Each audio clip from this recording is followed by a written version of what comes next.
Hello people, so welcome to my review of One Piece chapter 1060, and indeed it was a big chapter. In fact, probably will go down as one of the most impactful chapters of the year, just because of how much significance it holds. But before I get into this chapter, I also want to make reference to something that came out from the last chapter, namely Teacher's bounty going up, which admittedly I pretty much overlooked. I didn't notice. I was more focused and interested in Boa Hancock's bounty being revealed in regards to Teach's bounty shooting up, which I didn't notice.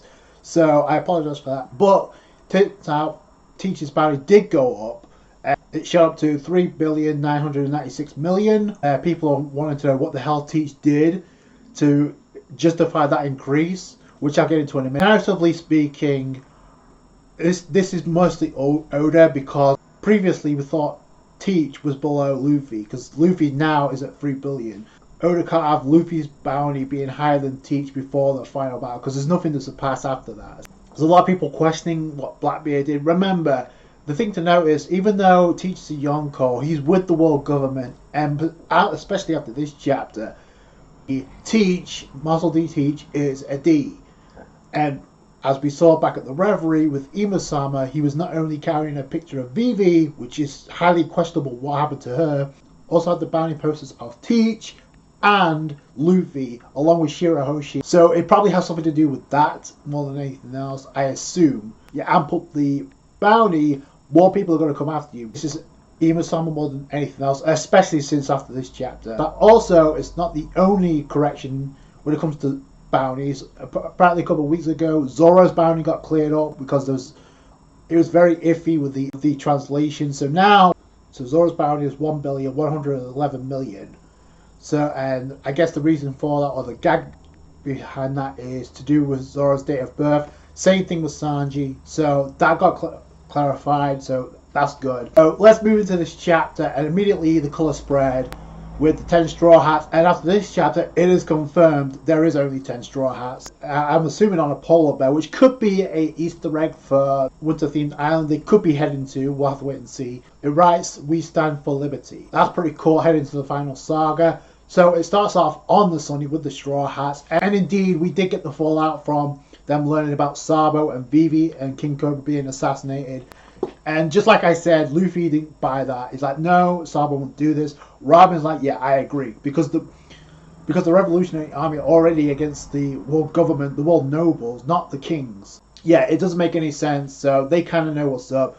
The rest of the crew is in disarray because of the fact that, number one, King Cobra has been assassinated. And number two, Vivi is gone missing. And there's a lot of question marks about that. Because Luffy wanted to go to Alabasta, which that's way too far to go back now. Zoro, Cooler Heads Prevail, says no because he's dead. Plus, Vivi was last seen at Marajose. And then Luffy says, "Well, let's go there then." And then we find out that Caribou is also in the barrel, which is chained up. Which I'm assuming they know he's in there, because why would you chain that barrel up in the first place? So it's not Carrot that people were thinking about. So Oda was playing with that expectation. Zoro, dosing this with sense of reason here, says, "You moron, that's the enemy den. You want to take on the world government headquarters?" Luffy's like, "What's wrong? You chicken or something?" So Nami doesn't cry, but she does later on. But it's like torn between worrying about Vivi and worrying about how she's taking all this. So Nami's worried about Vivi. I'm pretty sure we're going to find out what happened to her, because she's the only one of the Trinity we don't know anything about. Although in this case, I guess what happened to Sabo was kind of up in the air. What happened with him? But then Jinbei brings up, "Hey, it looks like something tumultuous has happened back at the Reverie."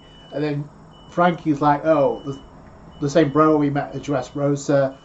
Brooks like, "Hey, I never known anyone to be discontent with the way that Alabasta ruled." Then Nami starts freaking about Vivi, and this is where it's kind of a cool callback to what happened pre-time skip with Zoro, as the other Straw Hats was freaking out about Vivi. Back then, it was like, "Hey, we missed Vivi." Zoro was like, "Hey, if you missed that, if you affected that badly, you should have took her with you." But obviously, they reacted the same way. But here, Zoro's actually throwing some logic here. So first off, he's calling out Luffy. He's like, "Hey, Luffy, you said this once about Ace. his adventures of his own. And then Luffy has this look like, yeah, he has a point, but he doesn't want to admit it because he's right. Zoro has a pretty good speech here. He's like, you trusted him to make his own way up until the point where he actually needed help. So this is where I think, okay, they're definitely going to run into Vivi at some point. So why underestimate Vivi? She can hold her own. If the opportunity presents itself, we can pitch in. But in the meantime, have faith and quit bellyaching.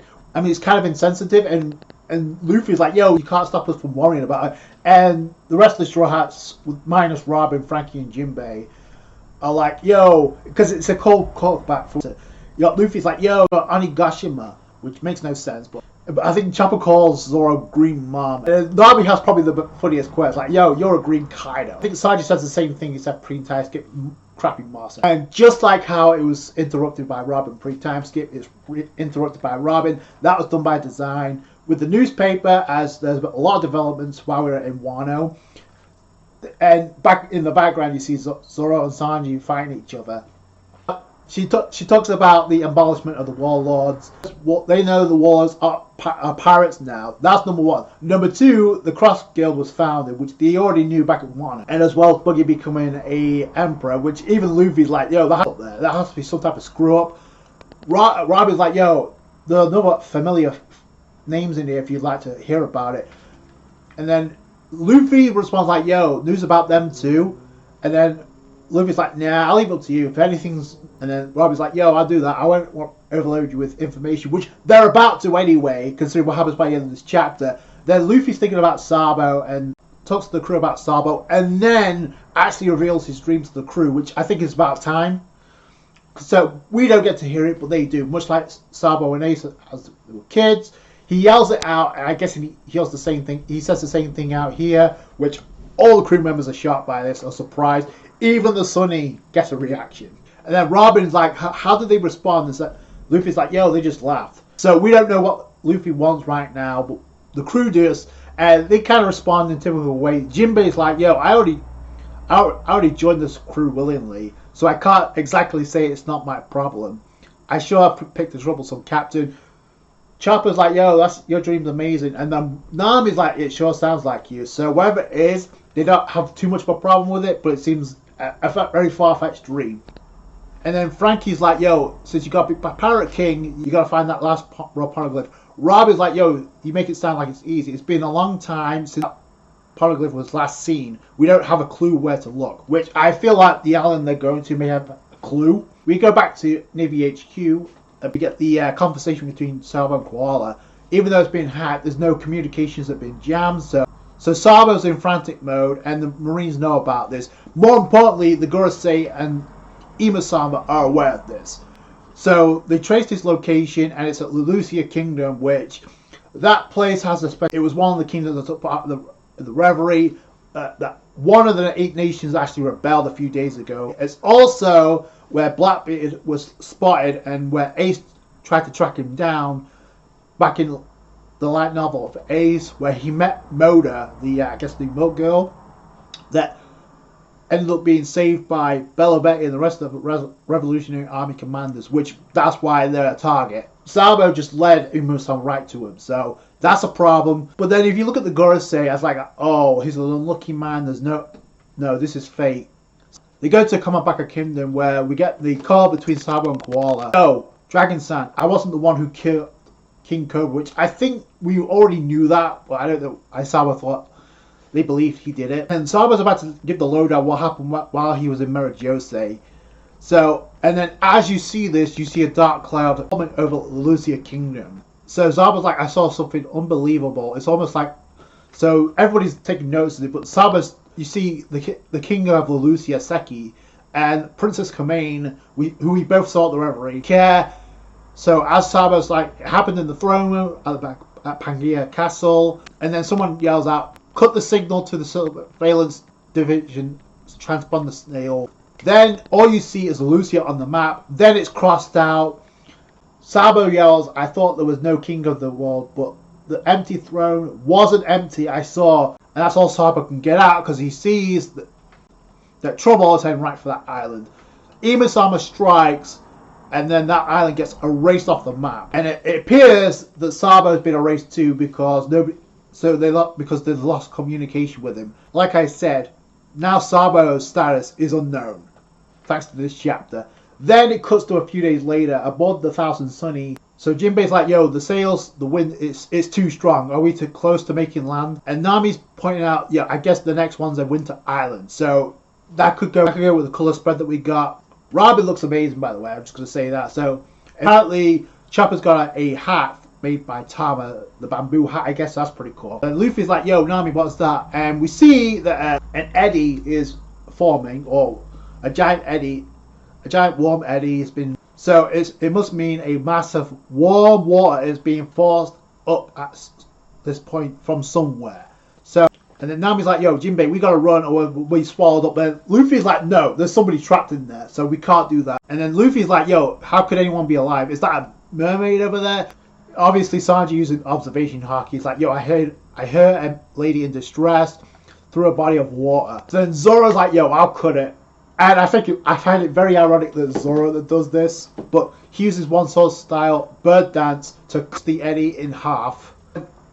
Chopper went dashing off to catch a kid that popped out, and we find out that it's none other than Jory Bonny. I also find it very ironic that Jory Bonny's bounty is the previous one that Zoro had. This chapter ended in the most unpredictable way possible, but in some regard, it is kind of something that I predicted, so I'll get into that in a minute. But the thing with Ima-sama's attack, and now the status of Sabo being unknown, and now we know conclusively that Vivi is nowhere with Sabo, because if she was, she'd be dead, because I don't think she's going to survive that. I don't know about Sabo, because that's the last we saw. I don't know. It doesn't look good for him right now, and this could go back to what Oda said a couple of years ago back at Jump Fest. I mentioned this in the last chapter. The reveal of what happened with Boa Hancock, and we all thought that Sabo was safe. Little did we know that this chapter came along. That changed the whole complexion of things. And the other thing, Vivi is definitely by herself, and she's either captured in Marajose, which could be a possibility, or she could be elsewhere right now, and the Straw Hats will run into her. Because Zoro just pretty much foreshadowed that happening. The other thing about Ima-sama's attack, is that an ancient weapon or a devil fruit? I don't know. The moment that the Lucia Kingdom was crossed off the map, it got erased. Like nothing. And if it's a devil fruit ability, that's a crazy ability if that is a devil fruit. So, I don't know. It could very well be an ancient weapon, but it doesn't look good for Sabo right now. I don't know if he's dead. But the end of this chapter is like, okay, we may get some information yet, because I said this multiple times falling out the reverie. And I also made a discussion about this and added this in. So there could be a possibility, since we saw Jory Bonny at the reverie, she was pissed off at what happened with Kuma. But I wondered what was going to happen to her. Would she escape? And if she does, she could definitely be a source of information about not only the world government, but possibly Ima-sama, and shed some light on what's really going on at the world government. That's why she's there. I said that. She could be a source of information following Wano. And what do you know? We have Jory Bonny pop out of an eddy, saved by Zoro, and being saved by Chopper as well. So, and by the way, this is also the first time I believe that Jory Bonny and Luffy, if they do interact, are about to meet for the first time. So that's actually pretty cool. And on top of that, we know Zoro is the only Straw Hat to actually interact with Jory Bonny. Sanji's probably going to go gaga. Robin's definitely going to know who she is, because obviously she knows everything. This does three things. Number one, this could shed some light and gives us some huge development when it comes to like Jory Bonny as a character. Who is she? Where does she come from? We know she has a connection with Kuma. She may end up bringing that up. So that's number one. Number two, her interaction with Luffy. Luffy could actually... There's been an old theory that she had a connection with Big Mom. This could put a stop to those theories and give us the answer to that once and for all. What is Bonny's connection, if at all, with Big Mom? The third thing this does, Bonny could be like in the position that Law was in since Punk has it, where she could be along the Straw Hats, posting information and actually helping them out while they help her out, because they're both pissed off at the world government especially now. So I don't think that's beyond the realms of possibility. It could cause a huge, very interesting dynamic between the Straw Hats and Jory Bonny. We've already had that with Zoro, so adding the rest of the crew, this could be funny. I could definitely see her personality rubbing off on Luffy because they both love to eat. But more importantly, she has a lot of intel, could be proved useful. The fact that she survived is a big indicator that she's going to have a role, much like Boa Hancock. And this chapter gave me the vibes that now we got that chessboard out and Oda's making the final play with all these chess pieces. We can see it up front. We got Shanks and his crew making his move. After the last chapter, we got Blackbeard, Muscle D Teach making his move. He has Kobe now, possibly captured. We don't know. Boa Hancock in the last chapter said she's going to possibly leave Amazon Lily because it's not safe there. It's going to draw more trouble for the Marines coming in. So she's going to go, possibly meet up with Cross Guild and possibly join up. You have the Cross Guild itself making their move, making their targets. I don't see why they wouldn't go after Boa Hancock after this, but we'll have to wait and see. You have the Revolutionary Army about to make their move because if Sabo ends up being killed, you can definitely bet Dragon will make his move.